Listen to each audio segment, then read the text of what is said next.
Walker opens with a shocking revelation. 3 years of dedication. 80-hour weeks. My boss's right-hand man. Then I found my termination letter. The same day I discovered emails about my upcoming promotion. I was always the first one in and the last one out at Apex Marketing. My journey there started 5 years ago when I walked through those glass doors with nothing but a wrinkled suit and desperate determination. I remember the weight of my portfolio in my sweaty hands as I sat across from Marcus, the charismatic founder who would become my mentor. "Walker," he said, leaning forward with that infectious energy of his, "I see something in you that reminds me of myself 20 years ago." From that moment, I clawed my way up from junior copywriter to becoming the agency's rising star. Those first 2 years were brutal.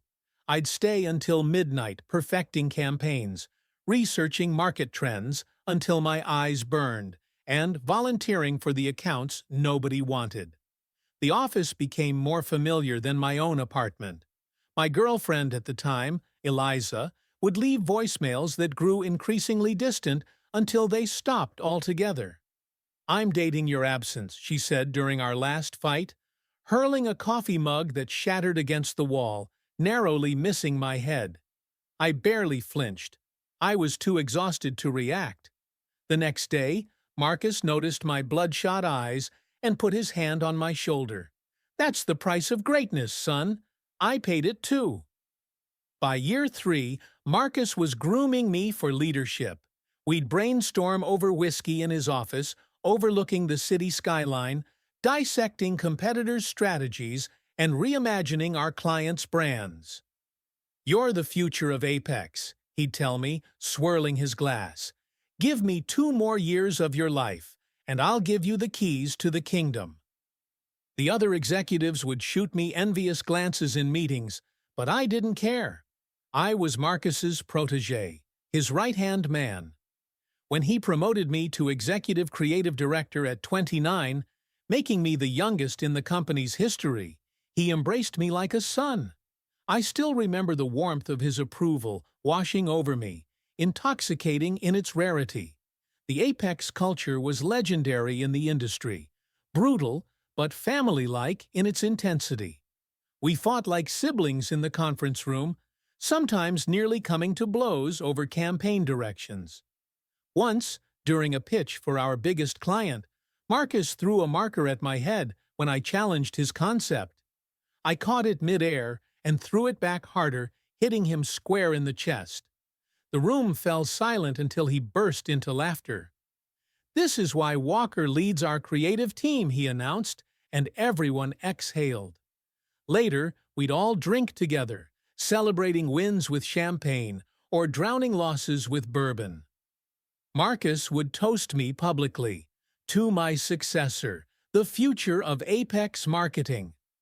My personal life withered, while my professional one bloomed. I missed my mother's 60th birthday for a last-minute client emergency. My brother stopped inviting me to his kids' birthdays. My loft apartment became a glorified storage unit for takeout containers and dry cleaning. But at Apex, I belonged. The corner office with my name etched on frosted glass, the respect in clients' eyes when I walked into rooms, the way junior employees nervously rehearsed before presenting to me. This became my oxygen. And at the center of it all was Marcus, my mentor, my father figure, my future partner. 6 months, he whispered at the holiday party last December, clinking his glass against mine. 6 months, and we announce your partnership. I've already started the paperwork. I remember feeling a warmth spread through my chest that no amount of expensive scotch could replicate. The feeling of finally arriving. Little did I know that in exactly 5 months and 3 weeks, I would be standing in the rain outside those same glass doors, a cardboard box in my arms, wondering how I could have been so blind. It was a Tuesday morning when my world collapsed. I'd stayed late the night before, finalizing the pitch that would cement our agency's relationship with GlobeTech, a $30 million account that I'd personally cultivated for 18 months.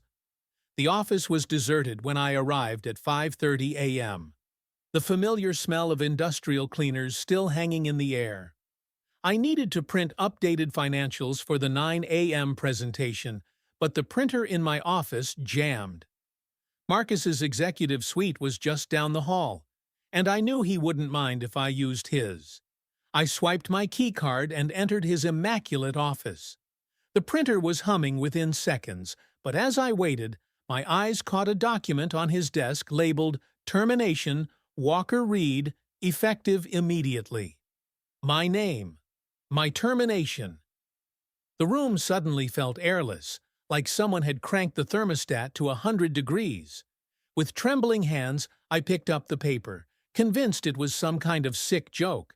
But there it was, my employment history, my severance details, my final day listed as today.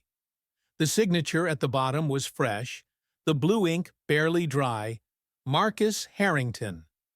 In my shock, I knocked over his laptop, waking it from sleep mode. And there it was, an email chain with the board titled Reed Promotion Package, dated just 3 days ago. The message read, Promotion approved. Partnership track confirmed.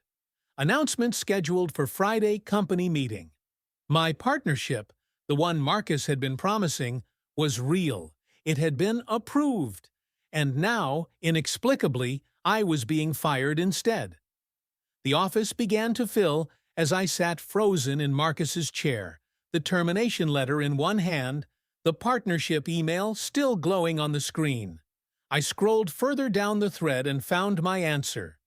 Nephew graduates business school next month. Position secured as promised. Reed termination drafted. Will execute Tuesday before announcement to minimize disruption. The betrayal hit me like a physical blow. I couldn't breathe. 5 years of my life. Countless sacrifices. All so Marcus could install his nephew in the position he'd promised me. The room started to spin as I heard his distinctive laugh echo down the hallway. He was early today, of all days. I don't remember deciding to confront him. I just remember the burning in my chest as I stood in his doorway, papers clutched in my white-knuckled fist. His smile faltered when he saw my face. Planning to fire me today, Marcus? I held up the termination letter. Right before announcing my partnership on Friday? His face transformed instantly, the mentor mask dropping to reveal something cold and calculating beneath. You were in my office without permission. And your nephew gets my position? After everything I've done for this company? For you? He straightened his tie, composing himself. Walker, let's be reasonable. Business is business. Family comes first. You know that. Something snapped inside me. 5 years of suppressed rage erupted as I lunged across the room, grabbing him by his expensive lapels. I gave you everything, I shouted, slamming him against the wall, awards rattling on his shelves. You were like a father to me. Security appeared in the doorway as Marcus shoved me back. Get him out of my building, he ordered calmly, straightening his jacket as though brushing away a minor inconvenience. And Walker, he added, as 2 guards seized my arms, I never saw you as a son. You were always just a useful tool. The entire office watched as I was marched through the open floor plan, past the startled faces of colleagues I'd mentored, clients I'd secured, and the conference room where my GlobeTech presentation sat ready on the table. My final gift to a company that had discarded me. I didn't fight as they took my keycard, didn't protest as they handed me a cardboard box for my personal items.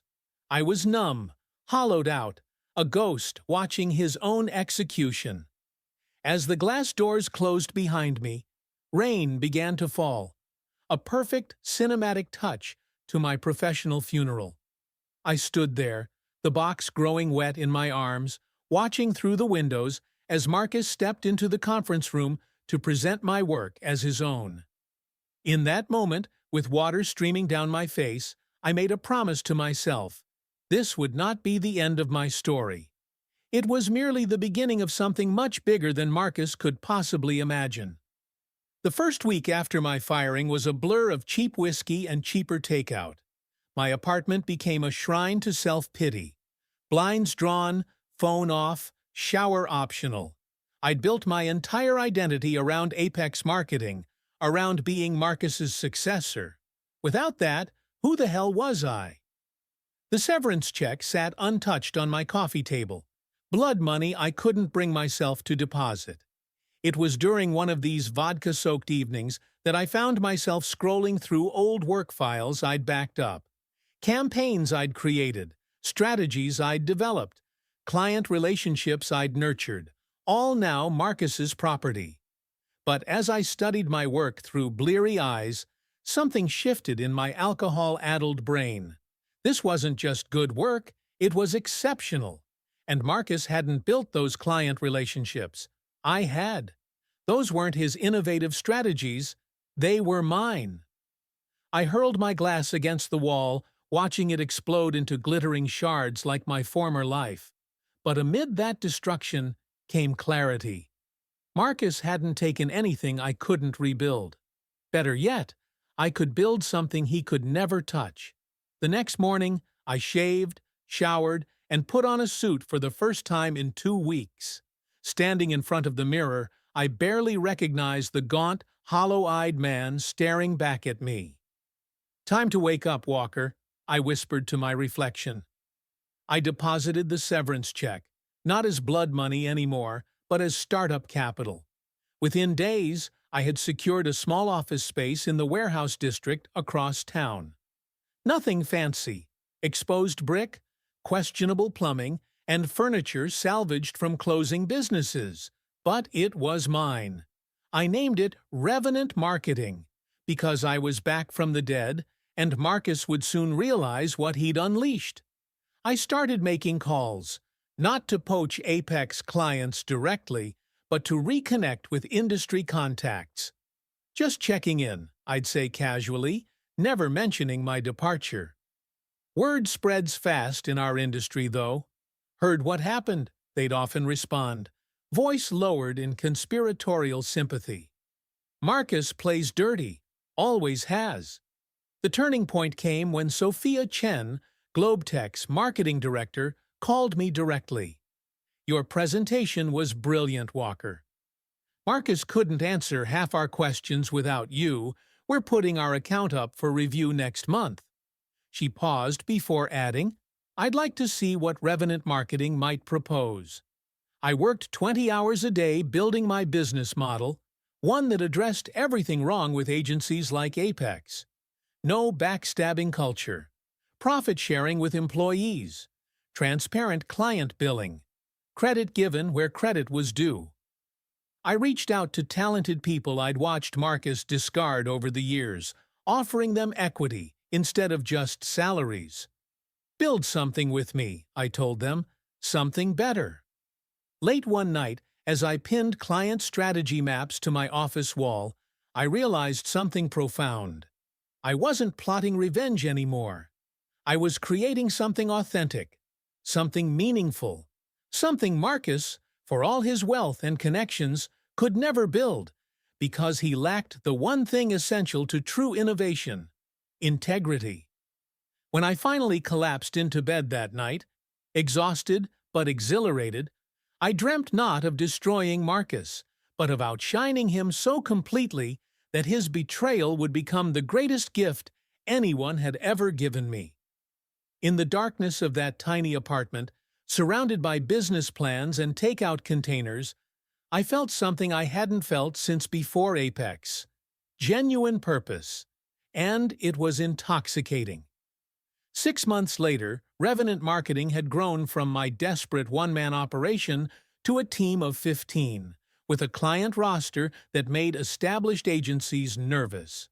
We'd secured the Globetech account in a pitch that industry blogs called revolutionary, a pitch where I credited every team member by name and highlighted their contributions.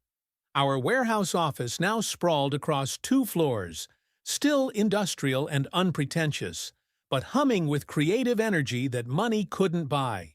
I heard through the grapevine that Marcus's nephew had been a disaster. Entitled, unprepared, alienating senior staff. 3 major accounts had left Apex, with rumors that more were reviewing their options. Marcus had been forced to take a more active role again, canceling the semi-retirement he'd been planning. I was reviewing quarterly projections when my assistant interrupted. Marcus Harrington is in reception. No appointment. The room went silent. Everyone knew the story, knew what he represented. "Send him back," I said calmly, though my heart hammered against my ribs. Marcus looked older. The confidence in his stride diminished. He paused in my doorway, taking in the wall of client work, the industry awards we'd already accumulated, the energy pulsing through the space. I didn't stand or offer my hand. "Walker," he nodded, his voice lacking its usual command. "You've built something impressive here. What do you want, Marcus?" He closed the door and sat uninvited. "Let's cut to the chase. 3 of our clients are considering jumping ship to you. I'm here to propose a partnership, a merger of our agencies." I laughed, the sound harsh even to my own ears. "You fired me to install your incompetent nephew, and now you want to partner." "Business is business," he repeated his mantra, spreading his hands. "We were good together. We could be again." I studied him, this man I'd once worshipped. "You taught me something valuable, Marcus. You taught me what kind of leader I never want to be." His jaw tightened. "Don't be stupid. This industry will chew you up eventually. You need my connections, my experience." "No," I said, rising from my chair. "What I needed was to see you for what you really are. Thank you for that gift." He stood too, eyes flashing. "You ungrateful little—" His hand shot out, gripping my collar. "I made you." I calmly removed his hand. "And now I've made something better. Something you can't take or buy." I walked to the door and opened it. "Our team meeting is starting. You're not invited." 2 months later, we landed Apex's biggest remaining client. 6 months after that, Marcus announced his retirement as Apex merged with a larger agency. Effectively, the end of the company he'd built. I sent him a bottle of the scotch we used to drink with a note that read simply, "Thanks for firing me." Today, Revenant is one of the fastest-growing agencies in the country. We've been featured in business magazines not just for our work, but for our culture. I still work long hours, but now I do it alongside people who share the vision, who are building something together. And when a young designer stays late perfecting a campaign, I make sure they know their value extends beyond their usefulness. Sometimes I think about that rainy morning, standing outside Apex with my cardboard box, feeling like my life had ended. If I could go back, I wouldn't change a thing. Being fired didn't destroy me. It freed me.